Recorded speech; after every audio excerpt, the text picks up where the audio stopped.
नमस्कार दोस्तों, मैं हूं शिवम पांडे और आपका स्वागत करता हूं आपके अपने चैनल ट्रिक पॉइंट में। दोस्तों, आज हम लोग बात करने वाले हैं प्रायद्वीपीय भारत के बारे में।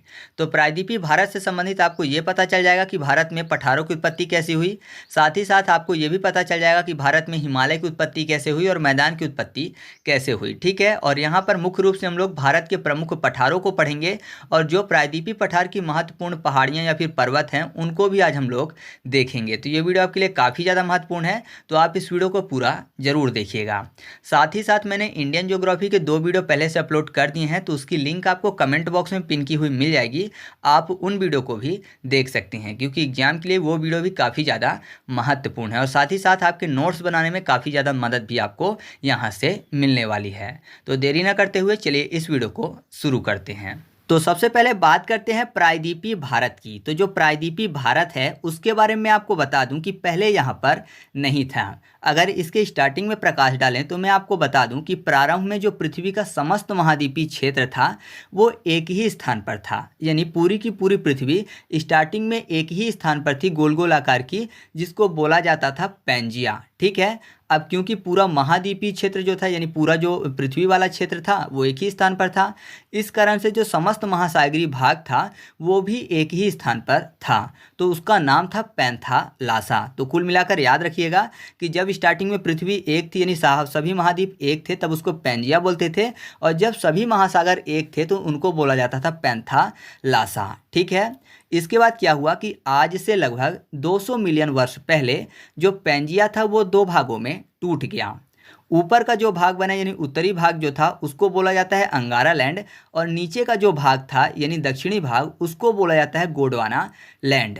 अब ये क्यों टूटा, ये दिमाग में सीधा सा प्रश्न आ रहा होगा, तो मैं आपको बता दूं कि इसके टूटने के पीछे का कारण था पृथ्वी का जो गुरुत्वाकर्षण बल होता है वो, साथ ही साथ सूर्य और चंद्रमा का आकर्षण बल। ठीक है, सूर्य और चंद्रमा का जो आकर्षण बल था वो पृथ्वी को खींच रहा था अपनी अपनी तरफ, तो जाहिर सी बात है पृथ्वी धीरे धीरे क्या हुई, टूट गई। अब जब ये 2 भागों में टूट गया तो 2 भागों के बीच का जो क्षेत्र था ना इसको बोला जाने लगा क्या, तो इसको बोला जाने लगा टेथिस सागर। ठीक है, बीच वाला जो भाग था यहाँ पर पानी आ गया, अब 2 भागों में टूट गया तो इसको टेथिस सागर बोला जाने लगा। फिर क्या हुआ कि आज से लगभग 120 मिलियन वर्ष पहले जो गोंडवाना लैंड था, मतलब जो नीचे वाला टुकड़ा था, उससे अलग होकर मेडागास्कर, ऑस्ट्रेलिया, अंटार्कटिका ये सब अलग होते चले गए। कुल मिलाकर स्टार्टिंग से आप ऐसा समझिए कि जो ऊपर वाला भाग था इससे 3 महाद्वीप बने, एक बना उत्तरी अमेरिका, दूसरा बना यूरोप और तीसरा बना एशिया महाद्वीप। ठीक है, यानी ऊपर वाले भाग से अर्थात अंगारा लैंड से 3 महाद्वीप बने और जो नीचे वाला भाग था गोंडवाना लैंड उससे 4 महाद्वीप बने। कौन कौन से, एक बना दक्षिणी अमेरिका महाद्वीप, दूसरा अफ्रीका महाद्वीप, तीसरा ऑस्ट्रेलिया महाद्वीप और चौथा अंटार्कटिका महाद्वीप। तो ये सब नीचे वाले टुकड़े आपस में फिर से अलग होने लगे, यानी कि गोंडवाना लैंड से फिर से अलग होने लगे और अंगारा लैंड खुद भी टूट चुका था। तो जब ये गोंडवाना लैंड से टूटे तब यहाँ पर क्या हुआ कि जो भारत था पहले अफ्रीका महाद्वीप के पास था। ठीक है, एक टुकड़ा था भारत का जिसको आप अभी देखते हैं प्रायद्वीपीय भारत के रूप में, जो कि त्रिभुजाकार का था। तो ये जो था वहाँ से यानी अफ्रीका महाद्वीप के पास से टूटकर धीरे धीरे उत्तर की तरफ गति करने लगा। यानी कुल मिलाकर ऐसा समझिए कि ये किसका हिस्सा था, गोंडवाना लैंड का, लेकिन ये उत्तर की तरफ अंगारा लैंड की तरफ जाने लगा। तब तक आपको पता है कि ऊपर भी टुकड़े हो चुके थे, एक तो उत्तरी अमेरिका, दूसरा यूरोप और एशिया। तो ये कहाँ जाकर टकराया, तो ये जाकर अंगारा लैंड की जो यूरेशिया वाली भूमि थी, मतलब एशिया वाला जो क्षेत्र था, यहाँ पर टकरा गया। ठीक है, धीरे धीरे, ये 1 वर्ष की बात नहीं है बल्कि कई हजार, या फिर ऐसा बोलिए कि यहाँ पर शब्द भी लिखा हुआ है कि 100 मिलियन वर्ष पहले ये टूटा था, तो तब से ये धीरे धीरे गति करता हुआ ऊपर आने लगा। ठीक है, तो ये जाके सीधे यूरेशिया से टकरा गया और मैंने आपको बताया था कि बीच में एक सागर था जिसका नाम था टेथिस सागर। तो जो भारत था नीचे से ऊपर की तरफ आ रहा था, तो क्या होता है कि जब नदियाँ ऊपर वाली, जैसे कि ऊपर यूरोप था और एशिया था, तो वहाँ की नदियाँ जो इधर आ रही थी एशिया वाली, तो वो नीचे टेथिस सागर की तरफ मलबा गिरा रही थी। और जब भारत का ये जो प्रायद्वीपीय वाला क्षेत्र है ये जब एशिया के पास आया होगा तो जाहिर सी बात है कुछ टाइम लगा होगा इसको आने में, बहुत ज़्यादा वर्ष लग गए होंगे। तो उस टाइम पे जो यहाँ की नदियाँ निकलती थी ये भी अपना मलबा कहाँ पर डिपॉजिट करती थी, तो ये पूरा का पूरा टेथिस सागर में डिपॉजिट करती थी। जैसे कंकड़ हो गया, पत्थर हो गया, मिट्टी हो गई, ये सब यहाँ पर डालती चली गई। तो जैसे ही दोनों प्लेटें समय के साथ टकराई तो टकराने के कारण जो टेथिस सागर में मलबा पड़ा हुआ था उसमें सिलवटें पड़ने लगी, मतलब कि वो फोल्ड होने लगा और फोल्ड होकर वो ऊपर उठने लगा, जिसका उदाहरण आप देख ही रहे हैं। आज के टाइम पे जो हमारा हिमालय है वो उसी के कारण बना हुआ है। ठीक है, इसके बाद भी क्या हुआ कि हिमालय की जो नीचे वाला क्षेत्र था, यानी जो अभी आप मैदानी क्षेत्र देखते हैं, वो क्षेत्र जो था वो निचला पड़ा रहा। क्योंकि आपने देखा होगा जब कोई दो गाड़ियां टकराती हैं आपस में आमने सामने से, तो आगे वाला जो हिस्सा होता है वो क्या हो जाता है, कुचर जाता है। कुचर जाने के कारण वो नीचे हो जाता है, झुक जाता है, और जो पीछे वाला हिस्सा होता है वो उठ जाता है। इसी कारण से जो प्रायद्वीपीय पठार है उसका दक्षिणी वाला जो हिस्सा है वो उठा हुआ है और आगे वाला हिस्सा जो था वहाँ पर जगह खाली थी। जगह खाली थी जिस कारण से दोनों तरफ से आने वाली नदियाँ, यानी हिमालय की तरफ से आने वाली नदियाँ और प्रायद्वीपीय भारत की तरफ से आने वाली जो नदियाँ थी वो इसको भरती चली गई। ठीक है, मतलब जो भी मलबा था वो धीरे धीरे यहाँ पर फिर से इकट्ठा करती चली गई, जिस कारण से वो जो क्षेत्र था उसको पूरी तरह से पाट दिया गया और पाटने के कारण वहाँ पर मैदान का निर्माण हो गया। ठीक है, तो इस तरीके से भारत में मैदान का निर्माण हुआ, साथ ही साथ हिमालय पर्वत का निर्माण आपने समझा और आपको पता ही चल गया कि कैसे भारत में प्रायद्वीपीय क्षेत्र आया। ठीक है, तो ये प्रायद्वीपीय क्षेत्र इस तरीके से आया जो कि पूरा का पूरा पठारी क्षेत्र था। ठीक है, तो ये तिकोना वाला जो हिस्सा है ये कहाँ से आया था, तो आप बता दीजिएगा कि ये आया था सीधा सा मकर रेखा से। मकर रेखा से चलकर ये आया भूमध्य रेखा में और भूमध्य रेखा से चलकर ये पहुंचा कहाँ, अभी वर्तमान में कर्क रेखा में। ठीक है, तो ये नीचे से ऊपर की तरफ आ रहा है। जाहिर सी बात है, हम भी चाहते हैं कि हमारा जो भारत है वो हमेशा तरक्की करता रहे, जैसे वो अभी जियोग्राफी में तरक्की करता हुआ ऊपर की तरफ आया है। ठीक है, तो इस तरीके से आप प्रायद्वीपीय भारत के बारे में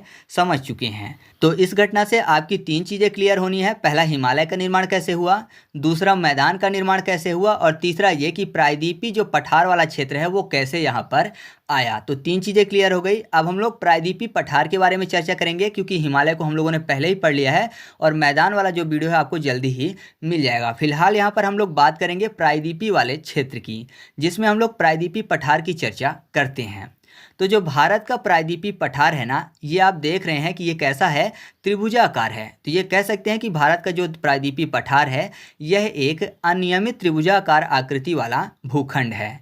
साथ ही साथ ये भारत की सबसे पुरानी भूमि भी है, क्योंकि आपको पता है कि इसके आने के बाद ही हिमालय बना है और उसके बाद क्या बना है, मैदान बना है। तो जाहिर सी बात है कि ये भारत की सबसे पुरानी भूमि है। और अगर बात करें प्रायद्वीपीय भारत के विस्तार की, तो प्रायद्वीपीय भारत का विस्तार उत्तर पश्चिम में अरावली पर्वत व दिल्ली तक है, पूर्व में राजमहल की पहाड़ियों तक है, पश्चिम में जो गिर पहाड़ियां हैं वहां तक, दक्षिण में इलायची की पहाड़ियां जिसको कार्डमम की पहाड़ियां बोलते हैं वहां तक, और उत्तर पूर्व में शिलांग के पठार तक इसका विस्तार है। और कुल क्षेत्रफल की बात करें तो कुल क्षेत्रफल लगभग 16 लाख वर्ग किलोमीटर है, यानी लगभग 16 लाख वर्ग किलोमीटर में प्रायद्वीपीय भारत फैला हुआ है। ठीक है, और इसकी अगर औसत ऊंचाई की बात करें तो इसकी औसत ऊंचाई लगभग 600 से 900 मीटर है। साथ ही मैं आपको बता दूं कि ये जो प्रायद्वीपीय भारत है इसका कोई भी हिस्सा समुद्र में नहीं डूबा हुआ है।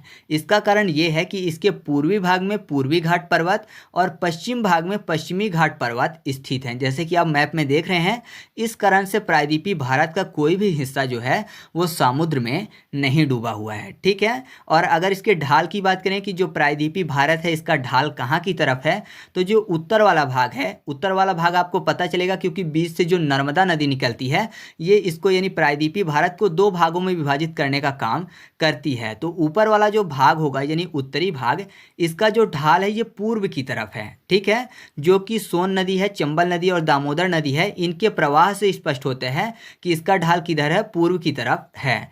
तथा जो दक्षिण वाला हिस्सा यानी दक्षिणी जो भाग है इसका जो ढाल है वो दक्षिण पूर्व की तरफ है, जो कि गोदावरी, महानदी, कृष्णा और कावेरी नदी के प्रवाह से स्पष्ट होता है। साथ ही साथ प्रायद्वीपीय नदियों में से दो नदियां हैं, एक है नर्मदा नदी और एक है ताप्ती नदी। ये दोनों नदियां अपवाद हैं, मतलब कि ये ढाल में नहीं जाती हैं।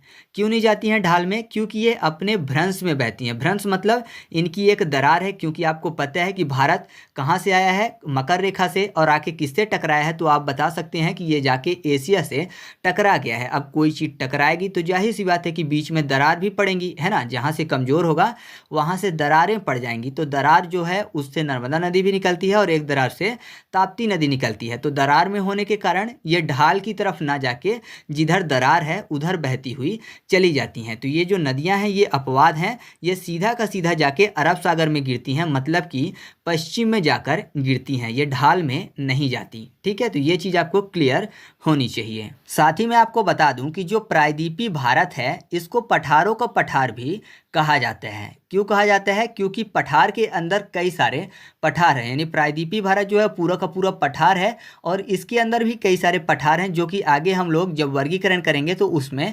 समझेंगे। और इसको प्रायद्वीप क्यों बोला जाता है? तो आपको पता है ऐसा कोई भी क्षेत्र जो कि तीन तरफ से पानी से घिरा हो उसको प्रायद्वीप बोलते हैं। तो जाहिर सी बात है ये हिस्सा तीन तरफ से समुद्र से घिरा हुआ है, इस कारण से इसको प्रायद्वीप बोला जाता है। इसके बाद हम लोग प्रायद्वीपीय पठारों का वर्गीकरण पढ़ें उससे पहले मैं आपको बता दूं कि पठार कहते किसे हैं। तो धरातल का ऐसा विशिष्ट स्थल जो कि अपने आसपास की भूमि से पर्याप्त ऊंचा हो, साथ ही साथ जिसका ऊपरी भाग चौड़ा और सपाट हो, उसको पठार कहते हैं। ठीक है, ऊपरी भाग जो होता है वो चौड़ा और सपाट होने के कारण इसको लैंड टेबल के नाम से भी जाना जाता है। तो अगर आपसे पूछा जाता है कि लैंड टेबल किसे कहते हैं तो सही जवाब क्या होगा? पठार को कहते हैं। ठीक है, इसके बाद हम लोग बात करते हैं प्रायद्वीपीय पठारों के वर्गीकरण की। तो जो प्रायद्वीपीय पठारों का वर्गीकरण किया गया है वो मुख्य रूप से चार भागों में किया गया है। पहला केंद्रीय उच्च भूमि, दूसरा पूर्वी पठार, तीसरा उत्तर पूर्वी पठार और चौथा है दक्कन का पठार।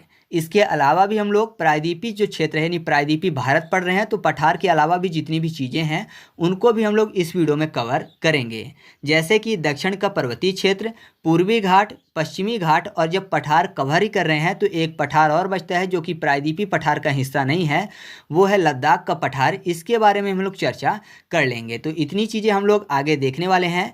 इसमें आपको केंद्रीय उच्च भूमि के अंतर्गत मैं कुछ चीज़ें बताऊंगा तो उनको भी आप नोट करते चलिए, फिर हम लोग एक एक करके सभी के बारे में डिटेल में पढ़ेंगे। तो केंद्रीय उच्च भूमि के अंतर्गत अरावली श्रेणी के बारे में हम लोग बात करेंगे, फिर मेवाड़ के पठार, मालवा का पठार, बुंदेलखंड का पठार, विंध्य श्रेणी जिसके अंतर्गत आपका रीवा पन्ना का पठार और भांडेर का पठार आ जाएगा, उसको भी देखेंगे, और सतपुड़ा श्रेणी, इसको हम लोग केंद्रीय उच्च भूमि के अंतर्गत पढ़ेंगे। फिर जो दूसरा वर्गीकरण किया था पठारों का वो था पूर्वी पठार।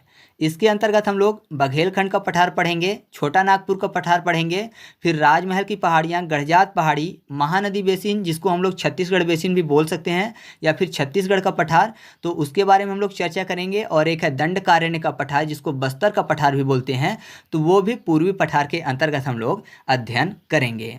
फिर मैंने आपको बताया था उत्तर पूर्वी पठार जिसके अंतर्गत आता है मेघालय का पठार, तो उसके बारे में चर्चा करेंगे।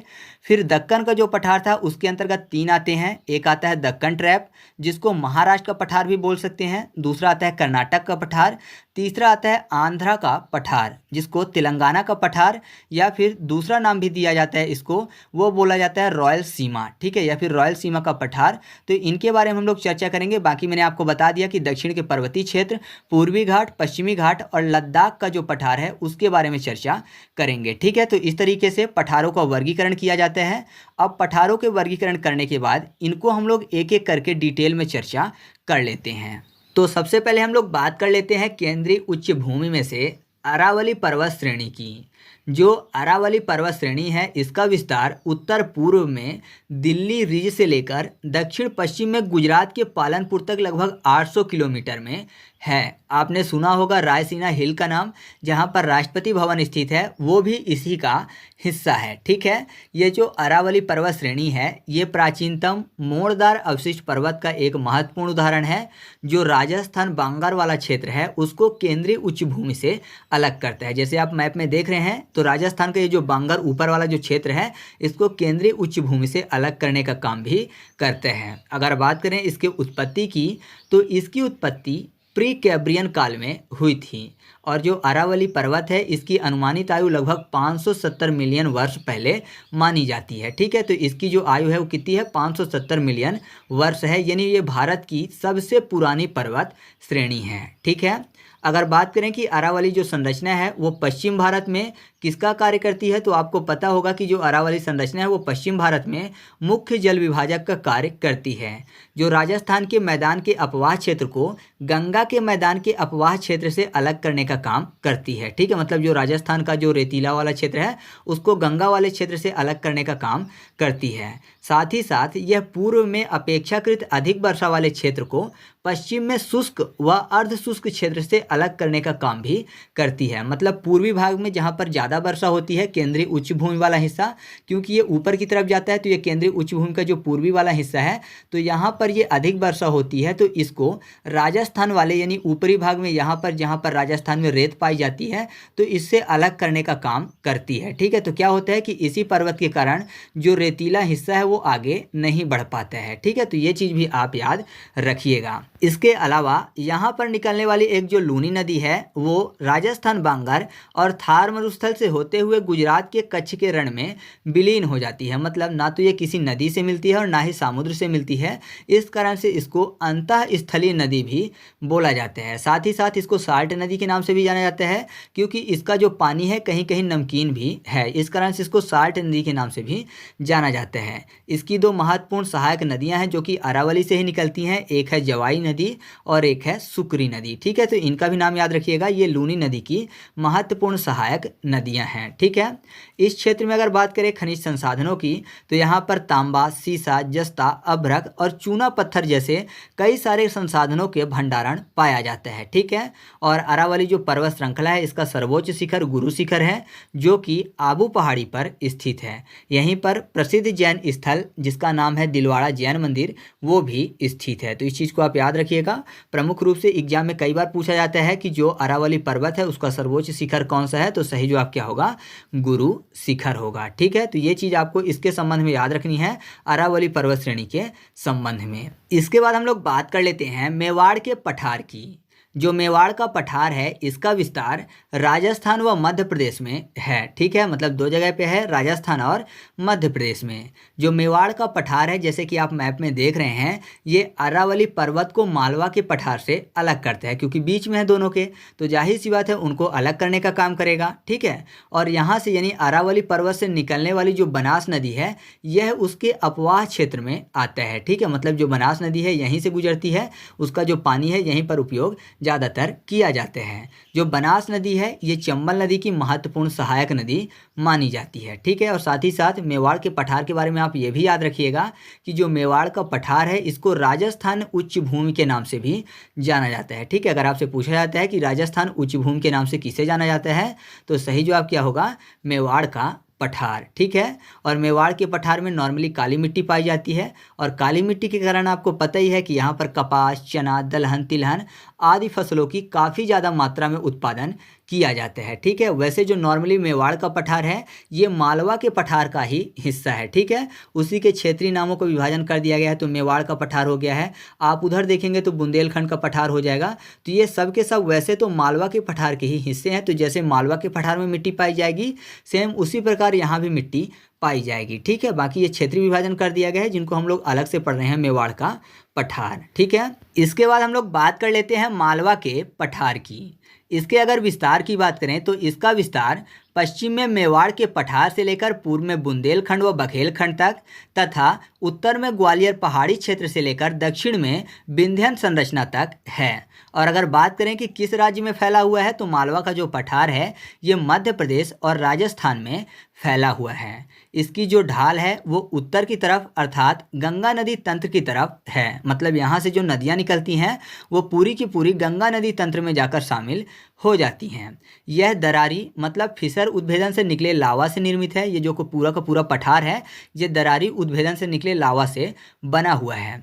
एक लावा होता है बेसिक लावा, दूसरा होता है अम्लीय लावा। तो ये बेसिक लावा से बना हुआ है। बेसिक मतलब क्षारीय लावा जिसमें सिलिका की मात्रा कम होती है, जिस कारण से लावा पतला होता है और काफ़ी अधिक दूरी तक फैल जाता है और ढाल कम होती है। ठीक है, तो ये बेसिक लावा से बना हुआ है मालवा का पठार। इसके अलावा जो अम्लीय लावा होता है उसमें सिलिका की मात्रा ज़्यादा होती है, जिस कारण से गाढ़ा और चिपचिपा होता है, तो वो ज्वालामुखी के मुख के पास ही क्या होता है कि ठंडा हो जाता है, जिस कारण से उसमें तीव्र ढलान बनी होती है। ठीक है, लेकिन ये जो मालवा का पठार है ये किससे बना है? क्षारीय लावा यानी बेसिक लावा से बना है, जिस कारण से इसमें कम ढाल है। ठीक है, और मैं आपको बता ही दिया हूँ जैसे कि ये लावा से निर्मित है, तो जाहिर सी बात है कि ये बेसाल्ट से निर्मित होने के कारण, लावा बोलें या फिर बेसाल्ट बोलें, यहाँ पर बेसाल्ट वाली चट्टानें हैं, जिसके कारण यहाँ पर अपक्षय से काली मिट्टी का विकास हुआ है। काली मिट्टी जो होती है आपको पता है मैक्सिमम कपास के लिए सबसे ज़्यादा उपयुक्त होती है। काली मिट्टी में aluminium, magnesium, potash, iron in चीज़ों की अधिकता होती है, साथ ही साथ नाइट्रोजन और फास्फोरस की कमी होती है। और इसमें जो ह्यूमस जैविक तत्व होता है वो भी कम मात्रा में पाया जाता है, लेकिन इसमें जल धारण करने की जो क्षमता होती है वो बहुत ज़्यादा होती है। लेकिन जैसे कि मैंने आपको बताया ये लावा से बना है, अर्थात बेसाल्ट चट्टानों से बना है, जिस कारण से ये जो चट्टानें हैं काफ़ी ज़्यादा ठोस हैं। ऊपर अपर्दन के कारण काली मिट्टी तो बन गई है, काफ़ी ज़्यादा उपजाऊ भी है, लेकिन नीचे जो बेसाल्ट लावा से बना हुआ चट्टान है इसके कारण यहाँ पर वार्षिक वर्षा वैसे तो 80 से 100 सेंटीमीटर प्राप्त होती है, लेकिन फिर भी यहाँ पानी की कमी बनी रहती है, क्योंकि भूमिगत जल यहाँ पर प्राप्त नहीं हो पाता। जो चट्टानें हैं काफ़ी ज़्यादा कठोर हैं, इस कारण से नीचे पानी नहीं जाने देती। जो वर्षा का पानी है उसको नीचे एकत्रित नहीं होने देती, जिस कारण से पानी की समस्या हमेशा मालवा के पठार वाले क्षेत्र में या फिर ये कहें कि केंद्रीय उच्च भूमि वाले क्षेत्र में बनी ही रहती है। ठीक है, क्योंकि ये लावा से बना है तो जाहिर सी बात है कठोर है तो नीचे पानी नहीं जा पाता है। ठीक है, तो इतनी चीज़ें आपको याद रखनी है। साथ ही साथ मैं आपको बता दूं कि जो केंद्रीय उच्च भूमि वाले पठार हैं, जैसे मालवा का पठार, मेवाड़ का पठार, आगे आएगा बुंदेलखंड का पठार, ये सब के सब संप्राय मैदान है। ठीक है, संप्राय मैदान का मतलब क्या होता है तो मैं आपको बता दूं, मैदान दो प्रकार के होते हैं। एक होता है अपर्दन निर्मित मैदान जो कि संप्राय मैदान बोला जाता है, दूसरा होता है निक्षेप निर्मित मैदान जो कि जलोढ़ मैदान बोला जाता है। ठीक है, अपर्दन निर्मित मतलब ऊंचा कोई क्षेत्र है जिसको नदियों ने काट काट के बराबर कर दिया है, उस मैदान को बोला जाता है संप्राय मैदान अर्थात अपर्दन निर्मित मैदान। ठीक है, लेकिन निक्षेप मैदान कौन सा होता है तो अगर मानिए कि कोई भी निचला हिस्सा है तो नदियां वहां पर कंकड़ पत्थर ले जाकर जमा कर देती हैं, क्योंकि नदियां अपने पानी के साथ ये लेकर चलती हैं साथ में, तो जहां पर जमा कर देती हैं तो धीरे धीरे पाट देती हैं उस क्षेत्र को और मैदान निर्मित हो जाता है, तो उसको बोला जाता है जलोढ़ मैदान। ठीक है, जो गंगा का मैदान है वो जलोढ़ मैदान है, लेकिन जो ये मालवा वाले क्षेत्र में पाया जाता है मैदान, ये कौन सा है? ये संप्राय मैदान है। ठीक है, तो याद रखिएगा कि केंद्रीय उच्च भूमि वाले जो मैदान हैं ये कौन से हैं? संप्राय मैदान है, और साथ ही साथ उर्मिल मैदान भी हैं। उर्मिल मैदान का मतलब होता है रोलिंग प्लेन। ठीक है, रोलिंग मैदान, क्योंकि ये ढलान वाले हैं तो जाहिर सी बात है उर्मिल मैदान बोले जाएंगे, तो ये चीज़ आप याद रखिएगा। ठीक है, इसके बाद हम लोग बात कर लेते हैं बुंदेलखंड के पठार की। तो जो बुंदेलखंड का पठार है इसका विस्तार मालवा के पठार और बघेलखंड के पठार के बीच में है, यानी मध्य प्रदेश और उत्तर प्रदेश में ये फैला हुआ है। इसका जो क्षेत्र है वो मुख्य रूप से धासन नदी के क्षेत्र में आता है। इस क्षेत्र की जो सभी नदियां हैं वो खड्ड अपर्दन यानी गली इरोजन करती हुई चलती हैं, जिससे बीहड़ का निर्माण होता है। ठीक है, चंबल नदी के द्वारा जो महाखंड बने हुए हैं उनको उख्यात भूमि का प्रदेश बोला जाता है।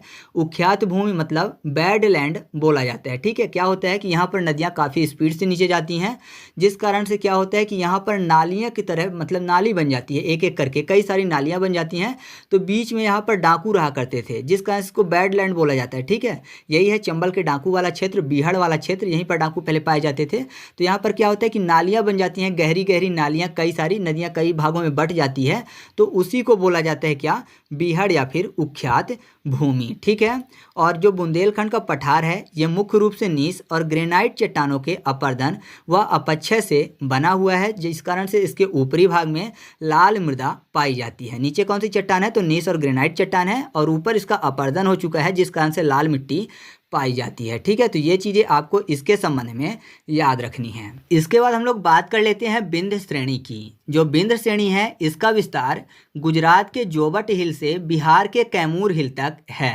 मुख्य रूप से यह गुजरात, मध्य प्रदेश, उत्तर प्रदेश और बिहार में फैला हुआ है।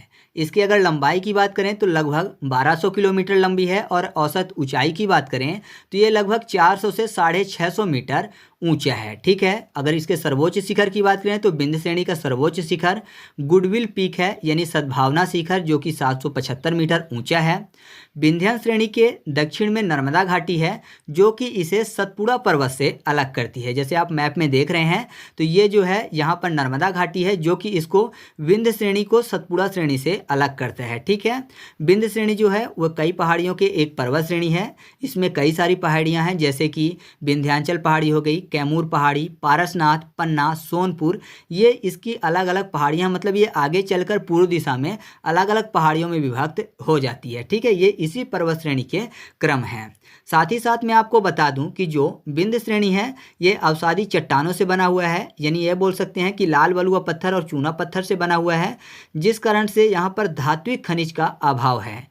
परंतु भवन निर्माण के लिए जो पदार्थ उपयोगी होते हैं उस दृष्टि से इसका आर्थिक महत्व काफ़ी ज़्यादा है। ठीक है, तो ये चीज़ आप समझिएगा कि यहाँ पर वैसे नॉर्मल जो धातु होती है या फिर खनिज होता है वो नहीं पाया जाता, लेकिन भवन निर्माण से संबंधित जो चीज़ें उपयोगी होती हैं, जैसे कि बालू हो गया, पत्थर हो गया, ठीक है, चूना पत्थर हो गया, ये चीज़ें यहाँ पर काफ़ी ज़्यादा मात्रा में मिलती हैं। साथ ही साथ मैं आपको बता दूँ कि यह उत्तर भारत और प्रायद्वीपीय भारत के बीच जल विभाजक का कार्य भी करती है। यहाँ पर कई सारी नदी निकलती हैं जो कि दोनों तरफ जाती हैं। इसके उत्तर से निकलने वाली जो नदियाँ हैं वो नॉर्मली गंगा नदी तंत्र में शामिल होती हैं, जैसे कि क्षिप्रा हो गया, धासन हो गया, केन, सोन, सिंध, काली सिंध, पार्वती। ये नदियाँ जो हैं, एक बेतवा नदी भी है, ये सब की सब उत्तर की तरफ जाती हैं। लेकिन इनके अलावा जो उत्तर की तरफ नदियां जाती हैं, जिनको मैंने बोला कि नॉर्मली गंगा नदी तंत्र में जाकर शामिल हो जाती हैं, इनमें से एक नदी है माही नदी, जो कि गंगा नदी तंत्र में शामिल नहीं होती। पहले तो ये उत्तर की तरफ जाती है, लेकिन बाद में ये पश्चिम की तरफ आ जाती है। पश्चिम की तरफ एक और भ्रंश है, वहाँ पर ग्रेट राजस्थान भ्रंश उसको बोला जाता है, तो उसी में बहती हुई ये सीधे आकर खंभात की खाड़ी में गिर जाती है। लेकिन इसको शामिल कहाँ होना चाहिए था, तो इसको भी गंगा नदी तंत्र में शामिल होना चाहिए था, लेकिन ग्रेट राजस्थान भ्रंश इसको रास्ते में मिल जाता है, जिस कारण से ये पश्चिम की तरफ आकर खंभात की खाड़ी में समा जाती है। इसी कारण से, क्योंकि पहले ये उत्तर की तरफ जाती है फिर वापस ये पश्चिम की तरफ जाती है, इस कारण से ये कर्क रेखा को 2 बार काटती है। ठीक है, आप समझ ही चुके होंगे क्यों, क्योंकि पहले उत्तर की तरफ जाती है फिर वापस ये पश्चिम की तरफ जाकर खंभात की खाड़ी में गिरने की कोशिश करती है, जिस कारण से ये कर्क रेखा को 2 बार काट देती है। ठीक है, तो आपको इसके संबंध में, यानी विंध्य श्रेणी के संबंध में इतनी चीज़ें याद रखनी हैं। इसके अलावा मैं आपको थोड़ा सा विंध्य पर्वत से जुड़ा हुआ एक चीज़ और बता देता हूँ। कभी कभी एग्जाम में पूछ लिया जाता है कि भांडेर का पठार कहाँ स्थित है और रीवा पन्ना का पठार कहाँ स्थित है। तो नॉर्मली जो भांडेर का पठार है और रीवा पन्ना का पठार है, ये दोनों के दोनों विंध्य पर्वत या फिर विंध्याचल पर्वत श्रेणी बोल सकते हैं आप, इनका ही हिस्सा है। ठीक है, तो भांडेर का पठार और रीवा पन्ना का पठार इसीलिए अलग से नहीं पढ़ाया जाता, लेकिन अगर क्षेत्रीय रूप से देखें तो इनको अलग से देखा जा सकता है। तो जो भांडेर का पठार है उसके संबंध में आपको थोड़ी सी बातें याद रखनी है कि ये मध्य प्रदेश में स्थित है। ठीक है, पूरा का पूरा कहाँ स्थित है, मध्य प्रदेश में स्थित है, और ये विंध्याचल पर्वत श्रेणी का ही एक हिस्सा है। और रीवा पन्ना के पठार के संबंध में भी आपको ये याद रखना है कि ये भी मध्य प्रदेश में स्थित है, साथ ही साथ ये बुंदेलखंड और बघेलखंड के पठार के बीच में आता है। और ये मुख्य रूप से, यानी जो रीवा पन्ना का पठार है, ये मुख्य रूप से विंध्यन कगारी क्षेत्र बोला जाता है, जिस कारण से इसको अलग से नहीं पढ़ा जाता बुकों में। लेकिन कहीं अगर आप क्षेत्रीय रूप से देखेंगे और गूगल पर देखेंगे तो आपको अलग से भी मिल जाएगा भांडेर का पठार और रीवा पन्ना का पठार। तो मैंने आपको अलग से भी बता दिया है, तो कोई भी दिक्कत आपको नहीं होगी। इसके बाद हम लोग बात कर लेते हैं सतपुड़ा श्रेणी की। जो सतपुड़ा श्रेणी है इसका विस्तार गुजरात, मध्य प्रदेश, छत्तीसगढ़, महाराष्ट्र और छोटा नागपुर का पठार मतलब झारखंड तक है। यह पश्चिम में राजपीपला पहाड़ी, महादेव श्रेणी और मैकाल के रूप में फैली हुई है। इस श्रेणी की जो सबसे ऊंची चोटी है वो है धूपगढ़, जो कि महादेव पर्वत पर स्थित है, जबकि मैकाल श्रेणी की सबसे ऊंची जो चोटी है वो है अमरकंटक। ठीक है, दोनों चीज़ों को याद रखिएगा कि सतपुड़ा श्रेणी की सबसे ऊंची चोटी कौन सी है, तो वो धूपगढ़ है, जो कि कहाँ पर स्थित है, तो वो स्थित है महादेव श्रेणी में। जबकि अगर आपसे पूछा जाता है कि मैकाल श्रेणी की सबसे ऊंची चोटी कौन सी है, तो वह है अमरकंटक। ठीक है, अमरकंटक से 2 महत्वपूर्ण नदियाँ निकलती हैं, एक है सोन नदी और दूसरी है नर्मदा नदी। ठीक है, दोनों की दोनों फ्रांस में बहती हैं। तो नर्मदा जो है वो किधर चली जाती है, पश्चिम की तरफ, और जो सोन है वो किधर चली जाती है, तो उत्तर पूर्व की तरफ भ्रंश में बहती हुई चली जाती है। ठीक है, और मैं आपको बता दूं कि जो सतपुड़ा श्रेणी है यह एक ब्लॉक पर्वत है। यानी इसका निर्माण ग्रेनाइट और बेसाल्ट की चट्टानों से हुआ है। इस श्रेणी में नर्मदा और ताप्ती के बीच जल विभाजक का कार्य करने का काम किया जाता है। मतलब ये जो श्रेणी है ये नर्मदा और ताप्ती के बीच जल विभाजन का काम करती है। आधा पानी किसको देती है? नर्मदा को, और आधा पानी किसको देती है? ताप्ती को देती है। तो इतनी चीज़ें आपको सतपुड़ा श्रेणी के संबंध में याद रखना है। तो इस तरीके से अपना फर्स्ट पार्ट यहीं पर कंप्लीट होता है। केंद्रीय उच्च भूमि के अंतर्गत जितनी भी चीज़ें आती थी, अरावली श्रेणी, मेवाड़ का पठार, मालवा का पठार, बुंदेलखंड का पठार, विंध्य श्रेणी जिसके अंतर्गत मैंने आपको बताया रीवा पन्ना का पठार और भांडेर का पठार, और सतपुड़ा श्रेणी, इनको हम लोगों ने डिटेल से देखा, जो कि एग्जाम में प्रश्न अक्सर पूछे जाते हैं, उनको भी हम लोगों ने कवर किया। तो फर्स्ट पार्ट को यहीं पर ख़त्म करते हैं। आगे के जो भी पॉइंट हैं, यानी पूर्वी पठार को देखेंगे, उत्तर पूर्वी पठार और जो भी चीज़ें हैं यानी दक्कन का पठार, इनको हम लोग अगले पार्ट में देखने की कोशिश करेंगे। ठीक है, तो अपना वीडियो यहाँ पर कंप्लीट होता है। अगर आपको वीडियो अच्छी लगी हो तो वीडियो को लाइक कर दीजिएगा और अपने दोस्तों के साथ भी शेयर कर दीजिएगा। तो चलिए मिलते हैं अगले वीडियो में, तब तक के लिए जय हिंद।